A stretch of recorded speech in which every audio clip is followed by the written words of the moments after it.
Welcome to this EMCC Global Next GPS Global Dialogue. We're so pleased to have Haesun with us today.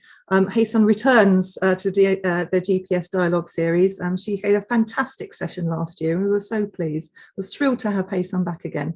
So Haesun's a communication scientist, educator, author of Coaching A to Z, which I think is still shiny new, isn't it, Haesun? And also she is the inventor of the Dialogic Orientation Quadrant, and I've seen Haesun's slides. I know that we're going to cover that as well. So without further ado, I'm going to hand you straight over to Haesun. Oh, wow. Hi. Hi, everyone. Hey, I'm so happy that I get to see your faces. This is so cool. Thank you. And all of you from like so many different parts of the world, thank you for being here. I'm from Toronto, as some of you know. And it will be very interesting to talk about what we talk about today. And one of the things that I would love to do is, by the way, if you can please put it in the chat box. First of all, maybe where you're joining from would be pretty cool to know. Yeah, would you please do that? That would be neat. And then also another one is in a minute, you will be actually talking to people. I really hope that you will talk to other people because that makes a big difference when you actually connect with people about, we're going to talk about conversations, you know? So it will be really, really useful to talk about conversations and really think about what you might do in different situations that I'm going to actually talk about pretty soon. So hello, people from all over the world. Look at that. That is neat. Thank you. Wow. When I do this during wintertime, when I actually see people from like different parts of the world, that's warmer and nicer. I'm like, oh, but then actually today is not bad here in Toronto. So, hey, I can't complain. So let me actually share the screen. And I am actually so proud that I have this screen because it's working really well. Let me see. I have some animations that I never used, but I'm going to actually use it this time. So does that work? Let me see. Do you see this screen? Hey, that's neat. I'm going to make it a little bit bigger. I hope that it actually works. Do you still see the screen? No kidding, it works. Technology never worked for me, but now it does. Okay. Oh, a couple other things that's not technology related. I have 2 dogs.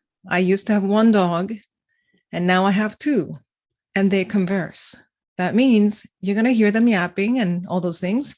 So please don't mind them. So there's nothing urgent going on. They're just talking to each other. So today's topic is the wonder of words. And for those of you who play Wordle, I hope that you're familiar with this coloring and things like that. And towards the end of our conversation, we will have a bit of games using the Wordle idea. So I'll just walk you through what it means if you're not too familiar with the Wordle. So when you hear, I'm often introduced as communication scientist. And I don't know if you know what that means. So I prepared something special for you. So here is what it is. Okay. So this is what my friends think I do. This is what my mom thinks I do. And also my nephews are so convinced that I go out there and do some magic tricks because I have a lot of different toys and things like that. And I kid you not, my students I teach at the university, they all think that I actually do this all day long. And then what I actually end up doing is a lot of research, looking at videos and things like that. So hopefully this kind of gives you a bit of idea. My favorite one out of these 6 is what my mom thinks I do. I think she thinks that I'm doing some really crazy cool stuff to change the world, and I'm going to leave it at that. So we're going to talk about a few things, including listening compass, also is known as Dialogic Orientation Quadrant. If that's too much for you, maybe because too late or too early in the day, you can just call it DOQ.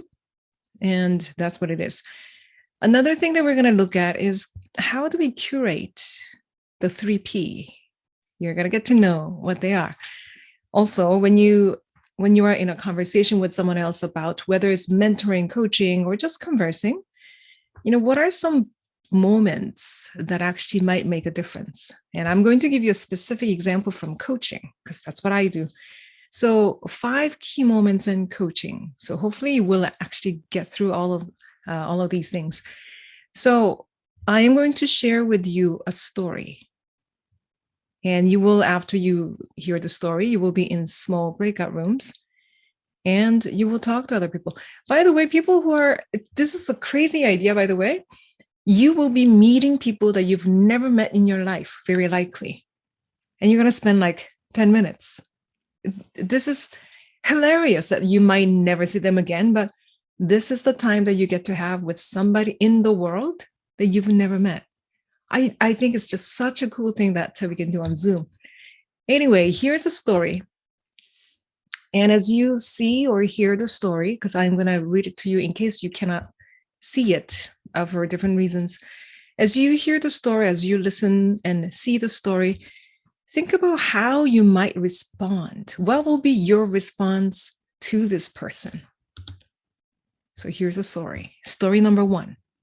So a person says to you, so I feel like I've been running a marathon at the speed of a sprint race.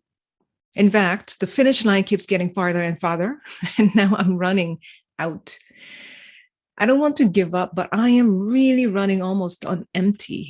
I'd say I'm at my last 10% in my tank. The low fuel light came on a long time ago, and I need some breathing room. I feel, or this needs to finish soon. Or just knowing when it will end will help, at least. Now, how would you like to respond to this person? Whether you're a mentor, coach, or parent, friend, how would you respond to this person? And feel free to take a screenshot and then just simply think about what would you like to say next? Not necessarily ask next, but how would you like to respond to this person? Could you please be in your breakout rooms and chat about it, generate some response options? What would you say? And you don't have to agree on one. You can actually just, generate. What else would you say? What else would you say? Maybe like 5, 6, 7 different options of responses. Okay. See you back in 10 minutes.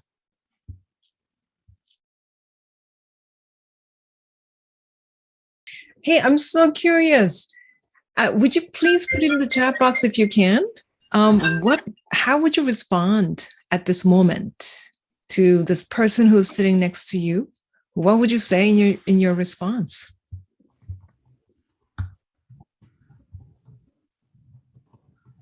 So feel free to put it in the chat box. Thank you. Look at that. Huh. I know, Ilana. Hey, Ilana, you have many ideas, huh? Yeah, I hope so. And Agnes says, tell me more. And how have you come this far? What has sustained you? Maybe nothing and just listen more, Larissa. Okay, cool. I feel you. Oh my goodness. I actually want to say me too. So me too, actually. Can we just take a breathing room? Debbie says that must be very difficult. Dawn says, what does the finish line look like? Isn't that so interesting? Look at all these responses that you have and the diversity of the responses. Now, when you heard this one story, you just heard story number 1. And there are so many stories that you hear in this one story. And actually, I see the last one. What makes you not give up? Huh, interesting. So keep those comments coming because it is so interesting as you actually see the next part. Go back to your own responses and also other people's responses and see what kind of stories that they seem to hear from this one story. I'll give you an example.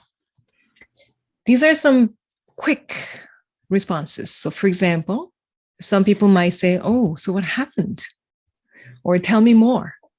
So what do you mean? Like what's going on? Or some people might say, well, how long has this been going on for? Other people might say, hey, why did you take on so much? I mean, especially if you actually add a tone of accusing, it gets even better. Why did you take on so much? You see, the whole meaning changes. And then also you might say, why is the finish line getting farther? You know, what's wrong here? What's the problem? What are you doing to take care of yourself? Again, if you actually, you can say it nicely, by the way. What are you doing to take care of yourself? It's a nicer way then. So what are you doing to take care of yourself? As in, you should be taking care of yourself. And then also other things like, so when did you last notice the low fuel light? When did it come up? When did it show up? And then last three are kind of like, what gives you that breathing room? What difference will it make once it finishes? How would it help to know when it will end? And also many of you said, as some of you are actually pointing it out, in a way, you've been running like this for some time, and how have you been coping with that is another one. And also, this person said, I don't want to give up. So as many of you said, so what keeps you going? And you know, what's the impact of actually us responding this way? And look at your responses too. What are the impacts of you responding this way? Now, this person tells you one story, but we hear different stories. For example, we're going to look at this using the DOQ, or Dialogic Orientation Quadrant. Maybe some people call it listening compass. It's not a map necessarily. It's a compass because it constantly moves depending where you are. And then some of you might be familiar with this, and we're going to go back to the storyline after we look at this. How many of you are familiar with this thing here? Yeah, some of you? Hey, that's cool. There's a chapter that you can actually download from actually the book that talks about this. And this is specifically looking at the client's stories. So client might tell you something that happened in the past. Client might tell you something that might happen in the future. And then also they will tell, and that's the horizontal line for those of you who may not be seeing this image. And also from top to bottom, we're looking at quadrant or intersecting lines. And then the vertical line from top to bottom is something that they say that they want more: interactions, feelings, experiences, maybe, attitudes, some things that they have that they would like to have more. And then the bottom of the vertical line is something that they want less in their life. So then starting from the top right corner, you will see quadrant 1, and then going counterclockwise. So quadrant 1 actually is something that the clients say that they would like to have more in their future. And it has names. Each quadrant has actually its own name. Quadrant 1 is called preferred future, something that you would like to have more. Now, the horizontal line here is, by the way, left to right is timeline, and top to bottom is your preference, what you would like to have more or have less. So quadrant 1, top right corner, is preferred future. Now, when you look at quadrant 2, which is upper left, which is something that they really, really liked from their past, which is resourceful past. And when we say resource, it could be people, interactions, feelings, experiences, knowledge, all these different things that they have in the past that they count as a resource. Oh, I really liked it. That was really important. And then going clockwise to, below that resourceful past is something that people experienced in the past that they really don't want, like regrets. Oh, man, I wish I didn't have to experience that. Or sometimes it's just simple troubled past. And sometimes also people will talk about trauma. And that's quadrant 3. Another one right beside quadrant 3 is the lower right quadrant, which is something that they are actually dreading or fearing that might happen in the future. It's like, oh, I really hope that doesn't happen. So quadrant 4 is about dreaded future or kind of fearful future. So now that's yes, I am referring to the DOQ.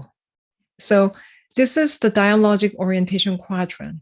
So that's the name. It's a dialogic in nature because this shows up in a dialogue. And then also why we call it orientation is because it orients your attention.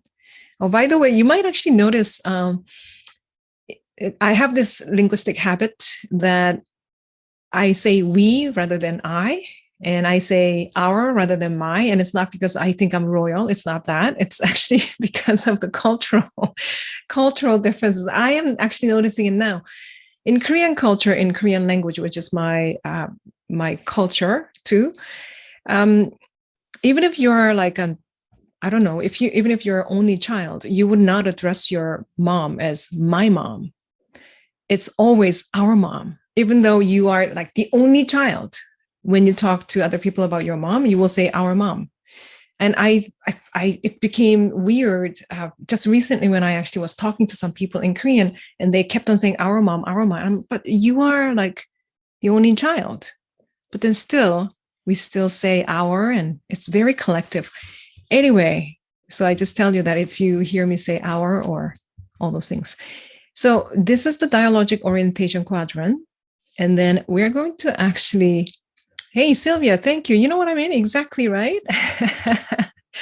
So now going back to story number 1, same story. And now you can actually look at the story through the lens of the quadrant. So for example, if I were to actually give you some underlines, I feel like I've been running a marathon at the speed of a sprint race. Which quadrant would you put it in? Not much that's underlined. I feel like I've been running a marathon at the speed of a sprint race. Yes. Agnes says 2. Yeah, many of you say 3. 3 is the troubled past. 2 is the resourceful past. And you know what? It's so interesting, Agnes says 2, because you can't turn it into 2, for example. So how have you been able to do that? Then the next response might be in 2. And then continuing on, and the person says, the finish line keeps getting farther and farther. Which quadrant would you say that this is in? Finish line is like, oh, it's just going on and on and on. And Heather says 1. Interesting. Maybe is it a good thing that it's actually keeps farther and farther?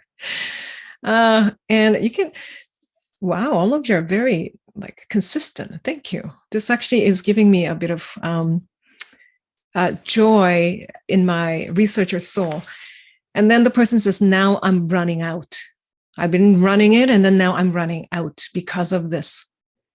Okay. You might say, well, where do we put now? Because they say now. So in this model, how we define now is the time and space that we share together as me as a coach and my client. So the session itself is considered now. So when the client says, I'm running out, I can actually take it as you've been running out before you came in to see me. So I can put it in quadrant 3. Okay.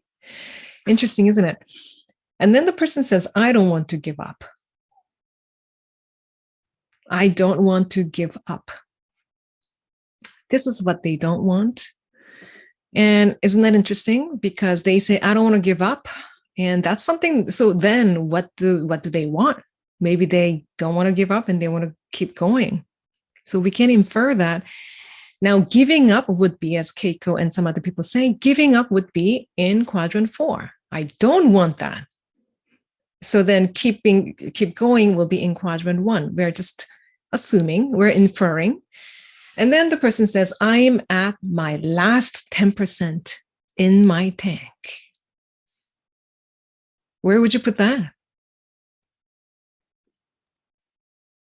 My last 10%. And I hope this is a little bit tricky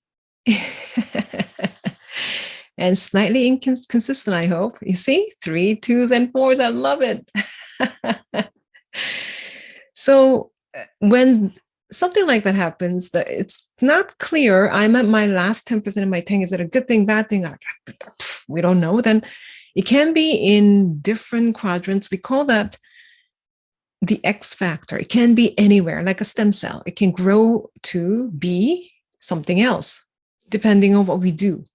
So for now, I'm at my last 10%. Could be 2, could be 3, could be 4. And then we're going to just notate that as maybe X, but maybe 3 is closer. Okay. And the person said low fuel light came a long time ago. And because they're giving you the timeline, probably you can actually tell that it's 3. Yeah, clear. Maybe it's now as well, right?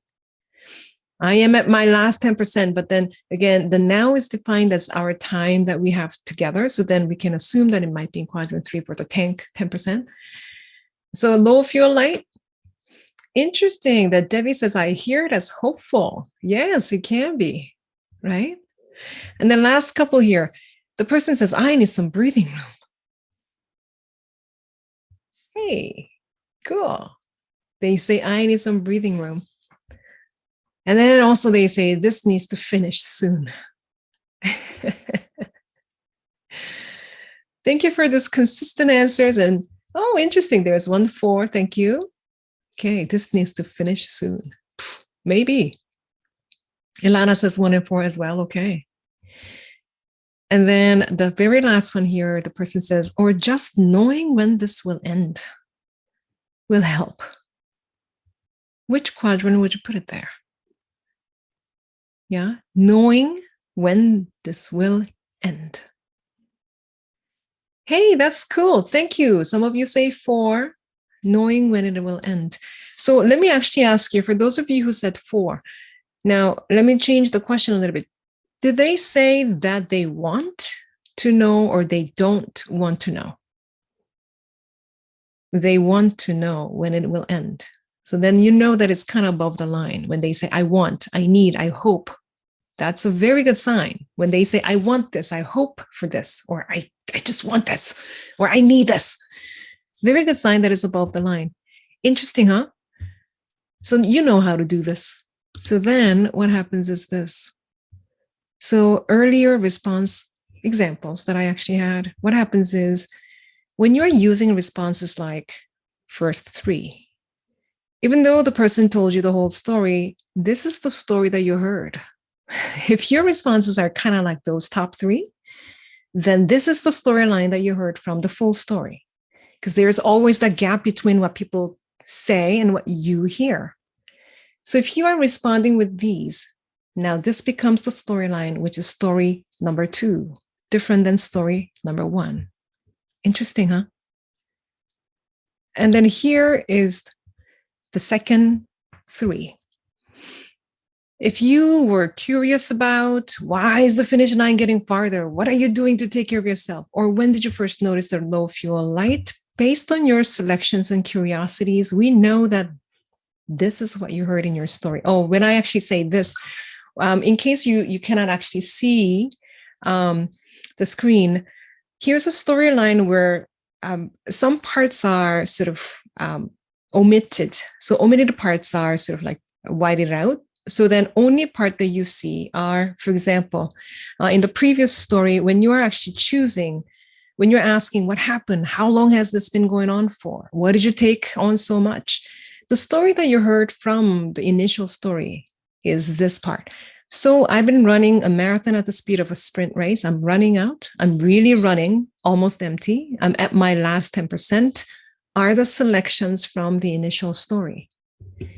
If you are curious about why is the finish line getting farther and what are you doing to take care of yourself and so on, then the story that you heard from the same story is about the finish line keeps getting farther and farther. I'm really running almost empty. I'm at my last 10%. The low fuel light came a long time ago.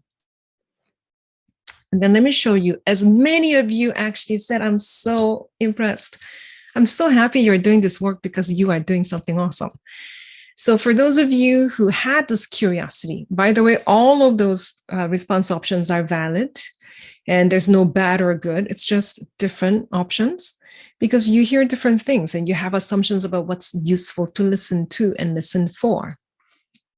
So let's say if you are curious about what gives you that breathing room or what keeps you going, you know, you said you don't want to give up. So what keeps you keeping on?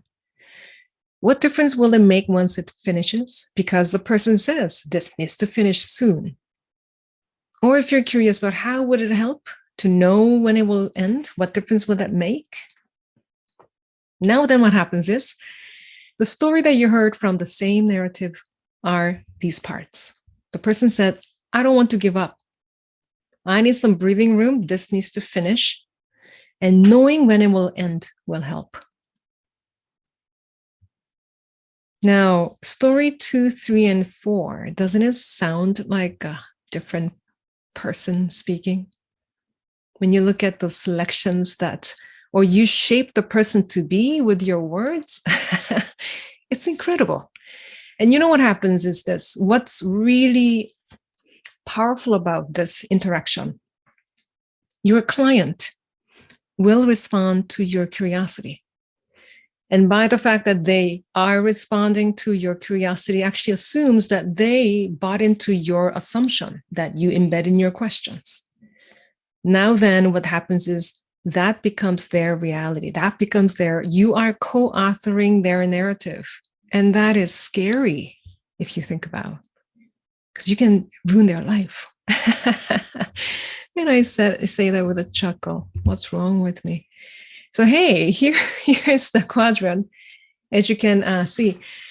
And then some other things that I'm going to actually go through with you are, so why do we use the quadrant, or when do we use the quadrant, and how do we do that? And, the big reason for this quadrant is this. Quadrant actually really helps you to curate the stories of purpose, possibilities, and progress. Those are the 3 P's. And it used to be 5, but then I had a hard time remembering all 5. So I just reduced it to 3, and it's working for me. So purpose is something that, so let me actually see. I think I included here, didn't I? There you go. So purpose is the preferred effects. When you say, well, was your coaching effective? Was your mentoring effective? Well, we don't know the effect during the session. We know the effect after the fact. Effect actually means effect. So if you want to know, was my conversation effective? You need to look at what the clients do after the session, not what you do during the session. So purpose is what the client is thinking as a preferred effect or positive effects of having this conversation with me. So what kind of effect would this conversation have on their life after the session is the purpose. Now, there are some parts of this narrative that you might be able to sort of pick out or even infer. You can preserve some parts of the narrative, or you can infer. That's something that they really want as a result of having this conversation. So what do you see as a purpose for their visit here? What is it that they want by meeting with you? What kind of positive effect do you think that they want as a result of having this conversation? Feel free to put in the chat. What do you think? Oh, how to keep going. Find solutions. Yeah, Isabel, why not? I need some solutions. I need some answers. And how do you say your name? Is it Vivek or Vivek? I really hope that. It's Vivek. Vivek, okay. Vivek, thank you. And then kind of also we can infer, how to be at ease. Yes. Maybe we can infer that, yeah, you feel like you're running. Whew, yeah, I need some breathing room. Okay. Right? And as many of you say, maybe clarity and reflection. The person didn't say that, but we can infer maybe clarity, maybe reflection, Yvonne. Yeah. Heather says, feel back in control. See, that's something that client didn't say, but maybe we can infer, maybe they want to feel like they're in control. We can infer that that's quite safe to assume that too. Interesting to be able to change something and know how to do so. And, interesting. Bruno says, find the finish line. Find it, eh? Find the finish line. Yeah. Or maybe, Danny, just to talk it out. Why not? Now, talking it out will be during the session, not necessarily after the session, huh? So I see that this is what you hear as purpose. And for example, the safest way to determine that is inference is great. Sure, but then there's a little bit of a risk of them saying, no, that's not what I want. Because if you're adding your words, that's kind of like you're reading somebody else's world through your logic. Then there's a chance that they might say, I don't know if I want that clarity, actually. So the safest bet will be preserving the client's wants. When they say, I don't want to give up, you can say, so I hear that you don't want to give up. They will say, yeah, that's exactly right, because that's what they said. Or sometimes you can say, so, you mentioned about having this breathing room, and they will say, yes, I would love to have some breathing room for sure. Or some other parts like, so you want this to finish soon? Yeah, I gotta finish soon. This gotta, yeah, yes. Okay. And also another thing that they say they want is knowing when it will end.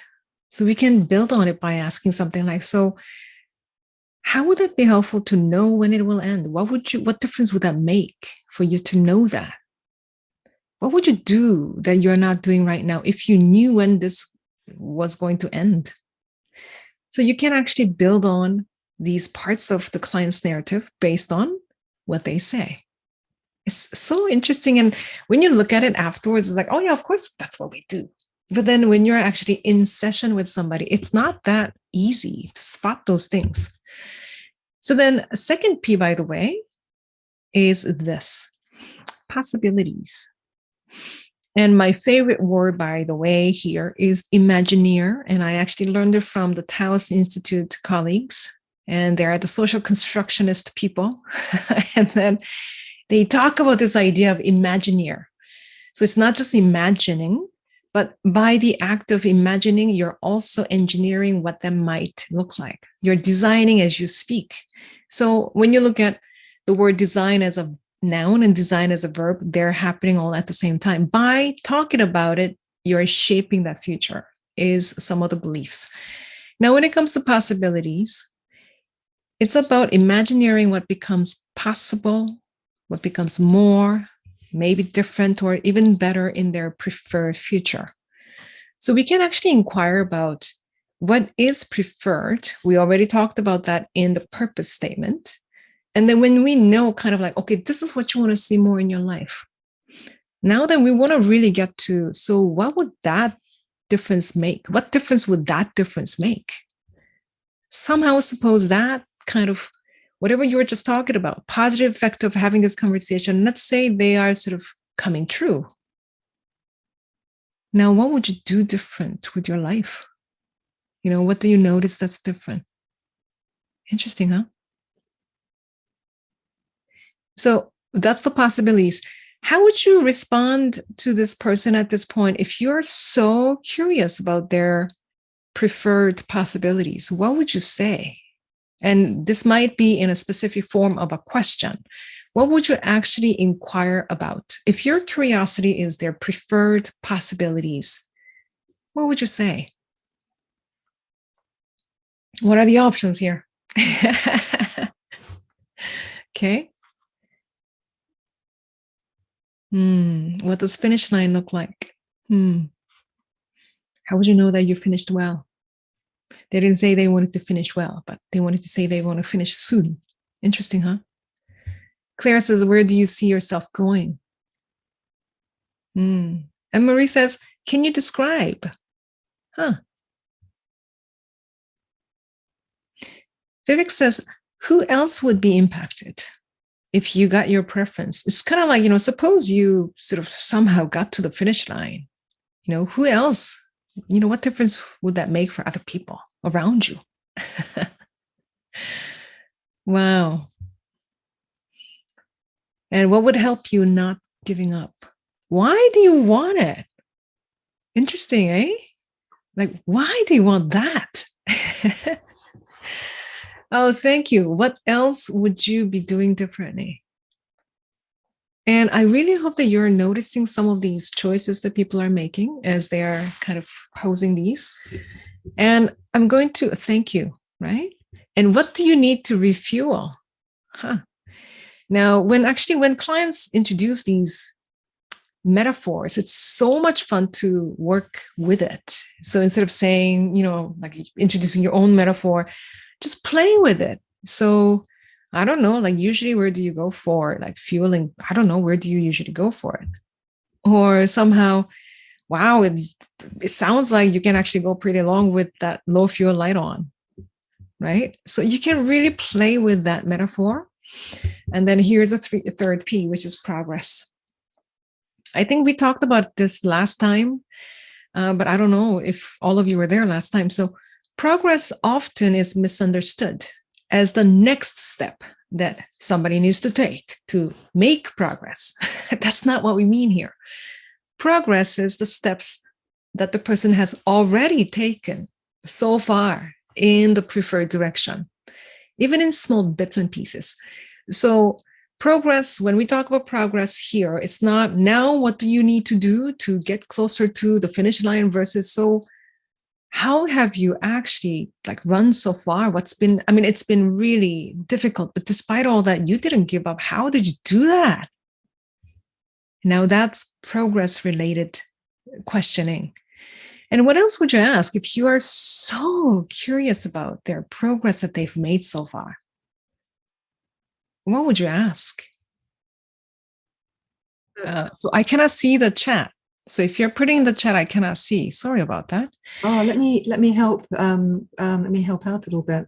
So let's go scroll back a little bit. So Heather was saying which of your strengths and capabilities played a role in getting you to this point. Wow. And Diana was saying, what's the smallest step you've already taken so far? What's giving you oxygen, says Anna. How did you keep going with a low fuel light on, says Keiko. Wow. And that's all the fun that I missed. Oh, come on, screen. But okay. Yes. Wow. Adora says, what's motivating you to keep going? And Katrine says, what's fueled you this far? What has fueled you this far? That's so awesome. I love that it's progress is a celebration of where we already are. Mm-hmm. Really, okay, keep going. You haven't achieved yet. Actually, you may have achieved a whole bunch of stuff, and it's important to celebrate that credit, I think. And that's the difference, because I mean, many times we actually have this idea of scaling, progress, and all those things, and we use the scaling for 1 to 10, and people say I'm at a 2, and then you make this like sad face. You're like, oh, poor you. Versus, okay, how come you're at a 2, not at 1? It's a completely different perspective then. Okay, now what do you need to do yourself, like, so that you can push yourself to 3?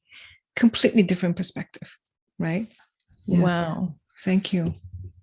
Are you unfrozen? Are you still frozen? Heather's put a lovely comment here. What have you enjoyed in getting to this point? Wow. Okay. That's amazing. Nicola, can you see my screen change though? Yep, 5 key moments. Oh, okay. Okay, great. Thank you so much for doing that exercise, because this is going to help. So when you look at, for example, we're going to talk a little bit about some of those moments in your conversation. And you're going to be in small groups just one last time to talk about what are some moments that you think are the key moments when you're having coaching conversations, therapy conversations, or even like mentoring conversations and so on. Or you can even talk about what are some memorable moments in your conversation, maybe you as a client, that somebody did something, you're like, oh my goodness. Or maybe you as a practitioner, that you remember as, wow, that I'm going to remember that for a long time. So what are some of those key moments that you have experienced? And also think about what might be those moments that are sort of key moments in a coaching conversation. So you have about maybe 7-8 minutes together if you can. And please chat about that. Brilliant. I'll open up those rooms now. See you in 7 to 8 minutes. Oh, it's so good to see all your faces. Look at that. Hi. Oh, man, we have to go back to the PowerPoint and stuff, but I just want to stay here for just 10 seconds, please. I just want to see your faces. Hi. Oh, so sweet. Thank you. Okay. Well, then there's a PowerPoint. So, hey.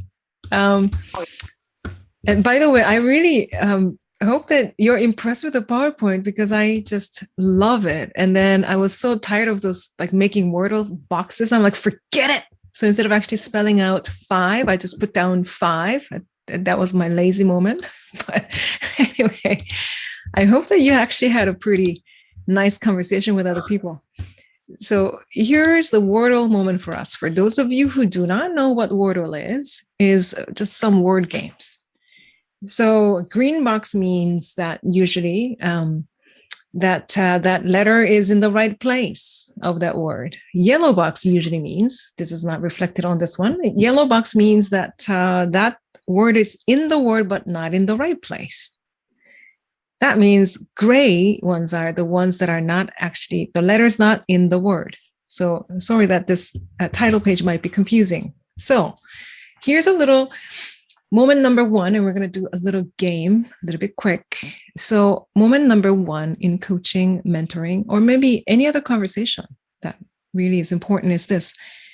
When you get started, how would you actually get started? Where do you get started? Which quadrant would you get started? And ideally, people say, of course, we start in quadrant 1 or even 2 so that we can actually get them start to talk about what positive changes they want. And then if that's the case, then maybe, I mean, this whole session is called The Wonder of Words. So we're going to play with some words. If you want to actually get started in quadrant 1, let's say, what are some words that you know in English? By the way, if you have read the book, maybe it's part of that. So, hey. So there is a word that are 7 letters, and S is in green. That means it's in the right place. And then there's a P, but then it's in the wrong place, but P is in the word. How would you get started? What would you say? It's a trick question, isn't it? And I'm gonna create all these gray boxes because I want to see your chat. There you go. So there you go. Is the word suppose? Like, what is this? This is too, I knew that you would get it. So support. Hey, Jane, support. Okay, how can I support you? What a nice way to actually begin. So the word I am introducing here is suppose. Suppose this session somehow turns out to be useful for you. What will tell you that this was useful for you is one use of suppose. Suppose somehow, like as you go back to your work, as you go back to your life, things are a little bit better. How would you know that things are a little bit better? And maybe other way of using suppose is, I suppose that, you have a very good reason to come and see me. And I really hope that this turns out to be useful. So what do you suppose will be useful that we do together so that will make the difference in your life? So you can use the word quite differently, right? Vivek says special, I know, eh? Spectre, thank you. So the answer is, in this case, all of your answers are correct, by the way. But here is suppose. Thank you. Thank you for playing. Hey, moment number 2. Key moment number 2 is when stories go beyond DOQ1. What do you do when your clients talk about, yes, this is my preferred future, but then they give you something that's kind of irrelevant or unrealistic? And that's almost like, unrealistic as in a sense, I want my boss to change. He needs to be a different person. Well, I need a different boss. Slightly unrealistic in their given situation. Or somebody says, well, in my preferred future, I would be a CEO of this company that I just started as an intern a week ago. Or I will win the lottery. What do you do when stories go beyond the scope of DOQ of our meeting? And here's a little clue. And this is a tricky one. I don't think you will, I don't know. It starts with a D. And there's an R in it. And if you want to guess what it is, when somebody says somebody needs to change. I love that I tricked you. And when somebody says so-and-so needs to change, we sometimes say, okay, suppose they changed. Suppose your boss somehow changed by miraculous, reasons. Now, what difference would that make for you? Suppose, for those of you who are, yes, hello, thank you. Thank you for being here. And then also when somebody says, I want to win the lottery, and you say, suppose you did, which is kind of unrealistic, but let's say you did. Now, what difference does that make? What will be different about you? So the word that I am tricking you right now is differ. What's different? What difference would that make? Something to do with do not be turned off by unrealistic goals. That's amazing that you want that. And what will be different when you actually get there? What do you think that might actually offer you? What will be different for you? What difference would that make? I love all your D words, and these are all correct words. I love it. And this is just my introduction of a D word. And it will get a little bit easier from here on. Key moment number 3. What do you do when stories go beyond their DOQ2? That means resourceful past, but then even way before then. For example, I had a client who actually said, you know what? I used to have such a successful career before I had my 3 kids. And okay, so it's not like 3 kids are some things that you can, undo. So, okay. And really, I used to be, when I was younger, I was able to do this, and that. So we cannot make you younger. And so when people talk about resourceful past, but then it's actually even before that. So when resourceful past is borderline, well, unrealistic, you can no longer have it. And there is another word that I find very, very useful. So here is an example, and there are 5-word hint here, and they're all in wrong places. So you can actually sort of like put them together. And for those of you who cannot see the screen, there are some words like letters like SELUF. So fuels, thank you. Hey, that's amazing. Okay, it's a 6-letter word and 1 letter is missing. And as many of you are saying, useful is. It sounds like this. Well, what are some useful things that you learned from, that time that that you can, use right now as well? So when you used to be younger, you did all that. I mean, that's really incredible that you did that. So what was useful about that experience? You see, the useful is a very nice way to kind of bring it a little bit closer to how would you be using it? How was it useful? And this one goes for quadrant 3 as well sometimes. When people say, well, I used to do this, but I can't do this anymore. Or, I wasted my life doing this, and that. And you can simply say, I'm sure you learned a few things about what you care about. And what would you say was useful about that experience? Okay. And then quickly, 2 other ones. Thank you for playing. And then moment number 4 is when stories dwell below the line. Either quadrant 3 or 4, troubled past or fearful future. What are some words that in English that might actually create that orientation upwards? Not that we're ignoring 3 and 4, but we acknowledge it, but we do not explore it. So how do we actually shift it up? And here are the words. And I made it extra hard for you. But then, of course, many of you are guessing. Thank you. And when somebody says, I really am so afraid of, this, so I don't want it. You can simply say, so you don't want that. That's clear. So what is it that you want instead of that? Clearly, that experience didn't work for you. So moving forward, what would you like to see more of instead? And you will be so surprised how quickly the conversation shifts to the direction of their preference. And the last one here is wrapping up the session like we are. Says we are wrapping up the session, and in your wrap up of your conversation. And which quadrant do you think we will be focusing on in our wrap-up? We end with their beginning in mind. As they leave the room, they will begin to live their life. And what we want to do in our wrap-up is kind of create a condition where they're more likely to catch themselves doing something right. So here's the last thing. Another word for wrapping up the session that's very useful is ending with how would you, so kind of inviting the person to say, like all of you, by the way, as we wrap up, I really hope that you notice those moments when you are reminded of this session in your conversation. Because your selection, your responses to your conversational partner may add to their narrative in a useful way or not so useful way. And remember, whatever you omit is what you are deciding to erase from the client's narrative.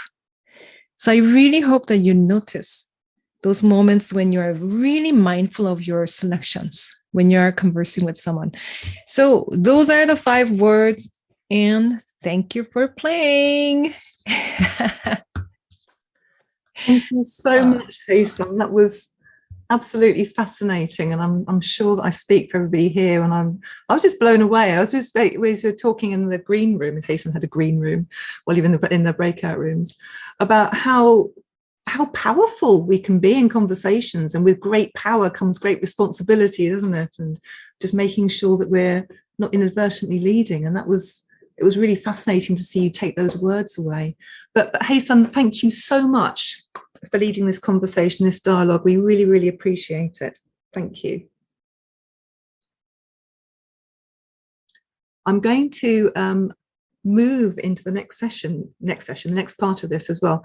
I'm going to, oh yes, wonderful comments, powerful session, playful, loved it. We all, yeah, fantastic.